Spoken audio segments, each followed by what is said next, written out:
Welcome back to the channel. Today it's going to be a bit of a different one. I'm going to give you like a little bit of a tour of some of the rarest reptiles in the world that I own. And are they really that hard to look after, or can they be quite easy? Now the truth is they can be quite easy if you do everything correct. No, it's not very expensive. You can culture your own food, and I'm going to run through a few of those things today as well. So explain what you're doing here now, Kez. We're misting the dart frog cage. And what's that for? You need to keep the humidity high. Dart frogs live in high humidity like it's a rainforest. That's just my camera. So I have a camera so I can keep an eye on them because they're always hiding under the leaf litter. And so what's in this top one? Oh, this is a leopard gecko. This is one of the rarest geckos in the world, actually. If you can see him a little bit. This is a joker line. So I've got the second breeding pair in the UK. A lot of people think reptiles are hard to look after, and they're not. Like the only daily thing I have to do is feed them. Make sure the water's full. There he is, it's just run out. Yeah, just run under his cool hide. All I have to do is make sure the humid hide's damp, because that's a humidity hide. His cool hide, do a spot clean, add some water, give him his vitamins, so his calcium, that's his calcium, and that's his multivitamin. And do you recommend this brand? Yeah, so how I feed them is I give 3 tablespoons of this and a tablespoon of this, and then I make like a little pot of it, and then I just mix it between all the foods. What about this bad boy? What have we got in here? So here's a black knight. Another one of the top one is a black knight. Another rare one. Like you won't find these in no pet shops. But he's quite nippy, him, to be fair. He don't really like me that much. Oh, he's not even in there. Sure, he's still in. But didn't you have some problems with him escaping? No. Oh, he's there. He's literally on his cool hide. You see him? Oh yeah. He's a black knight. Do you know how to zoom in? No, you can't zoom in. I try to pick him up, but he's a bit skitty-ish. Yeah, he's fast. Yeah. It's going to take a while to train him round, I think. So you can hold him, but you can hold the other ones. And we've got Dave in the bottom tank. But... Dave's the big one. Yeah. What is Dave going at? I know he's a different one to all the others. Yeah, Dave's not really a rare one. That you can pick these up quite easily. So there's Dave. Dave is an albino, is he? Yeah. An albino giant? Did you say super giant? Dave is an albino super giant, so he's a lot bigger. He's a lot bigger than all the other ones. He's not really that rare, but he's the one that my daughter fell in love with. So we've always just liked Dave. Dave's alright, actually. I like Dave. He's very tame. He's a very tame gecko. I'm warming up to him, to be fair. I had hold of him the other day and he was pretty mad. And what do we have in this tub here now? This looks interesting. This is a dart frog tadpole. So the dart frogs that are in there, this is actually a tadpole. So we're raising a tadpole to a dart frog. So I'll just give it some tropical fish flakes. That's what he's eating. And you see all the little bits in there. I use like a turkey baster to get that out. And then you've always got to condition the water.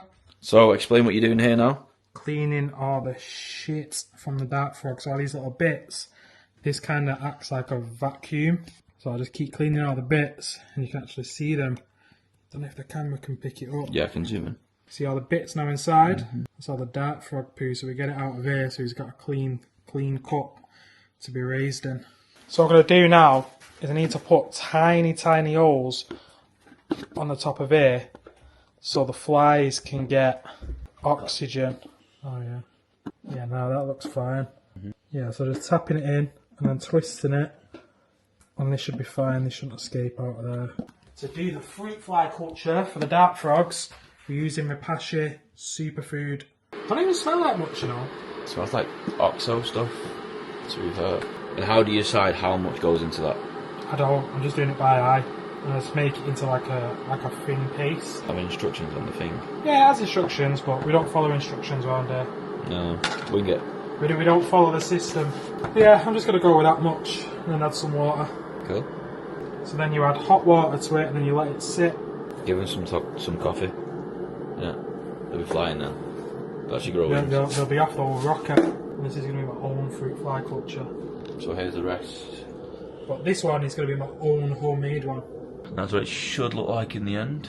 And there's some other feed there. And these are actually wingless, aren't they? Yeah, flightless fruit flies. They have wings, I think. I just don't think you can use them. So you want it to be like a thin kind of yogurt material. Do you know what? It smells like pot noodle, that. You want to try some? No, it smells like pot noodle. Yeah, so I think that's going to be about right once we're finished with it. It's mad that actually smells like that. That's definitely what they put in pot noodles. fruit fly culture. So add a tiny bit more water and then I think we're good to go, you know. Probably say I'm not putting no more than that in. Yeah. So that's probably enough, it'll thicken up as well. So that's like a thin kind of yogurt. That's it. Then we're going to let it cool down and it'll be good to go. This is what we feed the dart frogs, fruit flies. Now, we've all had fruit flies before, so it's not that deep. But here, I don't know if you pick them up on the camera, but there's like some like larvae. So they start as larvae, which look like little maggots. Then they go hard, and then they evolve into fruit flies. So I always keep quite a few cultures on the go. Because I like them to get full, like this one. It's a lot easier. I can take the lid off, put the calcium on there, and they could just go straight into the dart frog's enclosure. Right, so I've actually, normally you get some like, I think it's called wood wool, but I didn't bring any to the office where I keep the geckos. So we've just done DIY and just ripped some cardboard apart. And that's basically going to be the wood wool. And what's the purpose of the wood wool? So it gives the fruit flies like surface to climb on. Otherwise, like when they're born, they're just going to drown in that little slurry thing that we've made. Mm-hmm. So that's a DIY fruit fly culture made by Reptiles. So them fruit flies over here, they're like 4 for £18. When you've got multiple, they can get quite expensive. Whereas if you have these and you make your own, I think this is about £20 for this tub, and it does 20 cultures. And we're going to put some of those inside that tub when it's cooled down. So we're making food for near enough free.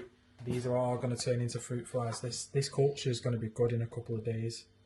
Again, if you found any value from this video, any knowledge, I would appreciate if you can like, comment, subscribe. My channel is going to have a bit of everything. It's going to have a bit of me making money that allows me to do stuff like this, which is like my hobby.